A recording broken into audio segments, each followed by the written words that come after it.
It was a quiet afternoon in downtown Los Angeles when Elon Musk, the ever-busy tech mogul, decided to grab a quick bite at Chipotle, a rare, unplanned pit stop in his tightly scheduled day. He had just wrapped up a rigorous meeting about the Mars colonization project and craved something simple, something grounding, a burrito bowl. As he walked into the brightly lit restaurant, the unmistakable aroma of freshly grilled chicken and cilantro-lime rice greeted him.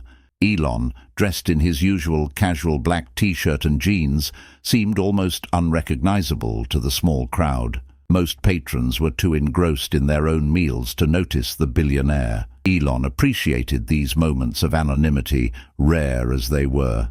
He stepped into line, scrolling through emails on his phone, mentally juggling decisions about Neuralink trials and Tesla's next-gen batteries.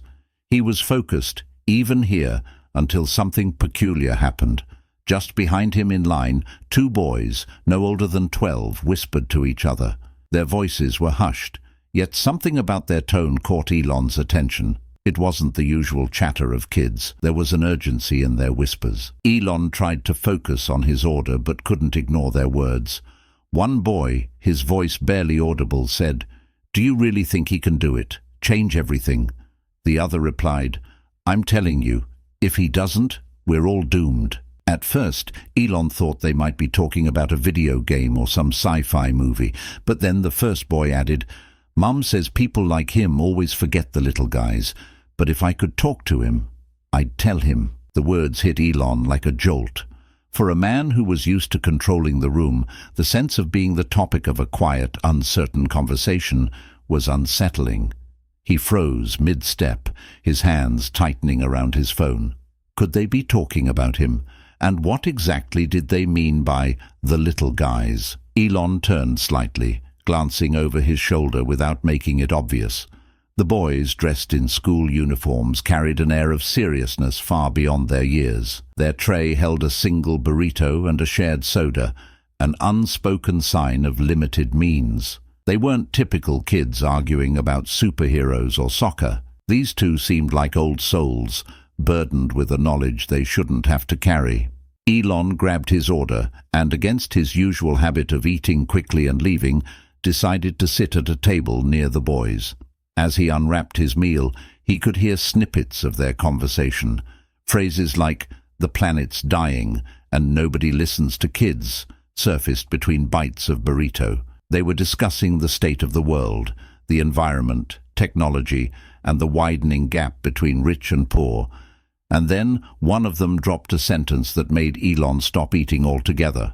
"If I met Elon Musk," the first boy said, "I'd ask him why he's so focused on Mars when Earth is still so broken." The simplicity of the question was a punch to Elon's gut. He had spent years championing space exploration, dreaming of a multi-planetary future. But here, in this unassuming Chipotle, a child was challenging his priorities in the most unfiltered way imaginable. Elon felt a strange mix of defensiveness and guilt. Had he been so focused on looking to the stars that he'd overlooked the ground beneath his feet? For a moment he debated leaving it alone, brushing it off as the naive musings of a child. But something stopped him. Maybe it was the sincerity in their voices, or the reminder of his own childhood curiosity, back when he was a boy in South Africa, dreaming about fixing the world. Gathering his courage, Elon stood up and approached their table. The boys froze, their wide eyes darting to each other, then back to the man towering above them. They recognized him immediately, their jaws dropping in unison. Before they could say a word, Elon smiled and asked, "Mind if I join you?" Reluctantly, they nodded. The next hour unfolded like a scene from a movie. Elon asked the boys about their thoughts, and they didn't hold back. They spoke about their fears for the future, how their parents worried about paying bills, and how climate change felt like a monster no one was brave enough to face. They told Elon about their school's outdated textbooks, how their science teacher once said, "By the time you grow up, it might be too late to fix anything." They spoke about their dreams too, of building machines that could clean oceans or inventing ways to grow food in deserts. And then the first boy, the bold one, said, "But people like you can make those dreams real. You have all the power." Elon listened intently, his burrito bowl untouched. For all the TED Talks and boardroom meetings he'd attended, this was the most raw, unfiltered feedback he'd ever received. These boys weren't investors or engineers. They were the next generation, the ones who would inherit the world he was trying to change. Finally, after a long silence, Elon spoke. He told them about his vision for Mars, not as an escape plan but as a backup, a way to ensure humanity's survival in case Earth became uninhabitable.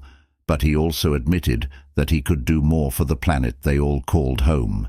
He promised them, then and there, that he would. Before leaving, Elon asked the boys for their names and gave them his personal email. "I want to hear your ideas," he said.